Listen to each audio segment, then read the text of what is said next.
Good evening class 6 students. बच्चों, science में हम अपना चैप्टर 5 पदार्थों का पृथक्करण रिवाइज भी करेंगे और उड़ान वर्कशीट में इसे अटेम्प्ट करेंगे, जिससे आपका दोनों काम हो जाएंगे, रिवीजन भी हो जाएगा चैप्टर का और आपकी वर्कशीट भी हो जाएगी। मैं आपको इसको समझा देती हूँ, आपने इसको कैसे करना है। फर्स्ट वर्कशीट में आपसे फर्स्ट पॉइंट क्या है हमारा, थोड़ी सी चीनी अपनी हथेली पर लीजिए। क्या आप चीनी के केवल एक ही प्रकार के कण दिखाई देते हैं? तो अगर हम चीनी हाथ में लेते हैं तो हमें चीनी के कैसे कण दिखाई देते हैं? एक ही जैसे, यानी जितने भी कण हैं वो सभी चीनी के ही कण हैं। दूसरा पॉइंट है हमारा, अब अपने प्रिय मित्र से कहो कि अपनी कक्षा के आगे से एक मुट्ठी मिट्टी उठाए।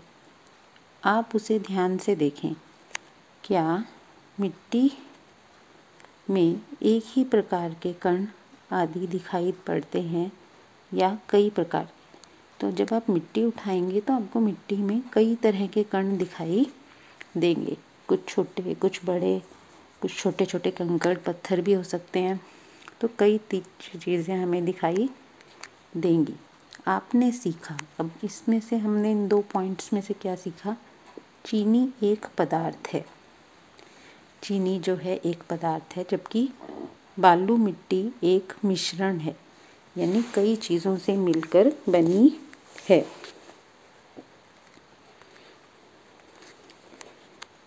नेक्स्ट देखिए थर्ड पॉइंट, मिश्रण में उपस्थित पदार्थ उसके घटक होते हैं, यानी जो भी चीज़ें उस मिश्रण में मिली हुई हैं वो उसके घटक होते हैं। आप उन्हें मिश्रण के अवयव कह सकते हैं। हम उन्हें मिश्रण के अवयव कह सकते हैं।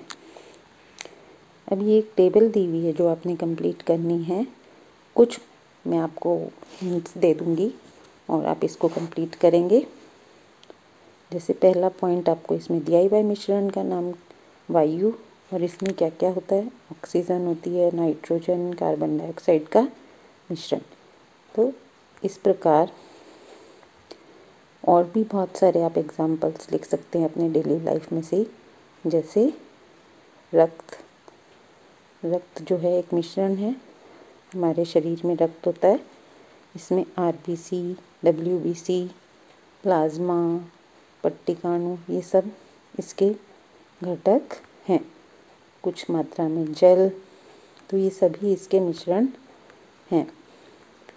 इसी प्रकार और भी उदाहरण आप दे सकते हैं, जैसे साबुन, अपमार्जक होते हैं बच्चों, जो वॉशिंग पाउडर वगैरह होते हैं जिनको हम कपड़े धोने आदि में या घर की सफाई में इस्तेमाल करते हैं। नमक पानी का घोल, उसमें घटक कौन से हो जाएंगे आपके? नमक, पानी। इसी तरह नींबू पानी, तो नींबू पानी में कौन कौन से घटक हो जाएंगे? पानी, नींबू, चीनी, नमक, इस तरह के घटक। दूध में कौन से घटक हैं आपके? जल है, वसा है, थोड़ी मात्रा में प्रोटीन है। तो इस तरह से आपने इस टेबल को पूरा करना है। चाय के आपके घटक, चाय एक मिश्रण है, उसमें क्या क्या है आपकी? चाय पत्ती है, जल है, चीनी है, दूध है। तो इस प्रकार से आप इस वर्कशीट को पूरा करेंगे। अब हम इसी पार्ट की नेक्स्ट कार्यपत्रक पर चलते हैं, यानी नेक्स्ट वर्कशीट करेंगे। इसके बाद है इसका दूसरा कार्यपत्रक बच्चों। इसमें जो एक्टिविटी आपको दी है वो आप करके भी ज़रूर देखें घर पे। एक कांच का गिलास लो, उसमें पानी भरो और 1 चम्मच नमक डालकर घुमाओ। क्या आपको अब नमक व पानी अलग अलग दिखाई दे रहे हैं?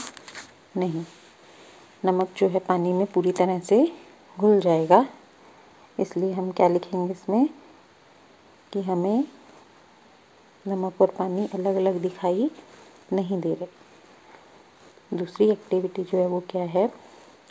एक और कांच का गिलास लो, उसमें पानी भरो। जब उस गिलास में थोड़ी सी मिट्टी या सरसों का थोड़ा तेल डालो।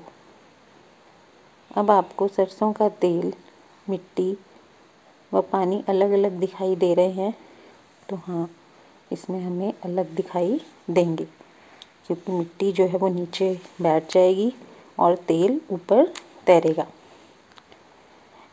तो इस दोनों क्रियाकलापों से हमने क्या सीखा? ऐसे मिश्रण जिसमें उसके घटक अलग अलग दिखाई ना दें, उन्हें हम समांगी मिश्रण कहते हैं। उन्हें हम क्या कहते हैं? समांगी मिश्रण। यहाँ पर आप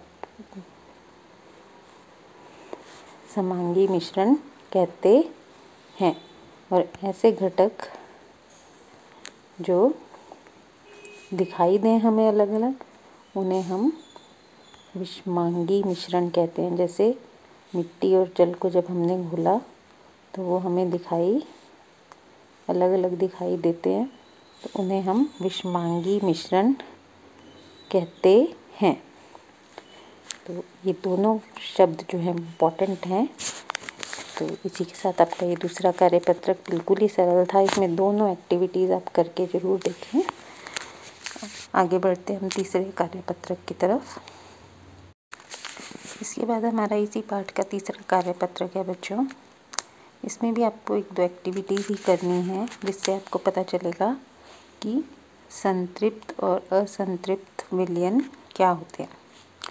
जैसे पहला पॉइंट जो है, पहली एक्टिविटी देखिए आप, 1 कप में पानी लें, उसमें 1 चम्मच नमक डालें। अब उस नमक को चम्मच की सहायता से घुमाएं।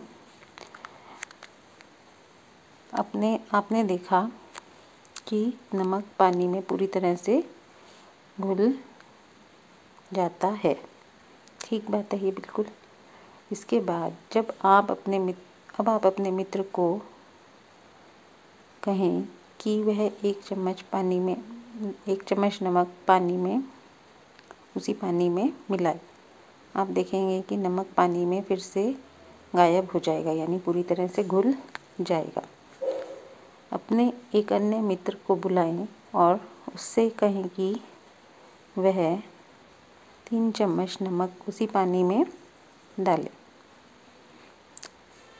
अब की बार आपने देखा कि नमक पानी में पूरी तरह से नहीं घुल रहा, बल्कि गिलास की तली पर जमा हो रहा है। यानी कि जब आप बार बार उसी पानी में नमक डालते जाएंगे, तो हम देखेंगे कि नमक जो है नीचे जमा हुआ हमें दिखाई देगा। तो ऐसा विलयन क्या होता है बच्चों? घोल। विज्ञान की भाषा में हम किसी भी घोल को विलयन कहते हैं। तो यदि किसी मिश्रण में घटक पूरी तरह से मिश्रण में घुल जाते हैं, तो वह मिश्रण असंतृप्त मिश्रण कहलाता है। यदि किसी मिश्रण में घटक एक विशेष मात्रा के बाद मिश्रण में नहीं घुलते, तो वह मिश्रण संतृप्त विलयन या मिश्रण कहलाता है। तो बहुत इजी सी वर्कशीट है, इसमें आपने बहुत आसान सी एक्टिविटी है, इसको आप करके देखें और हो सके तो इसका एक वीडियो भी बनाएं। Thank you very much.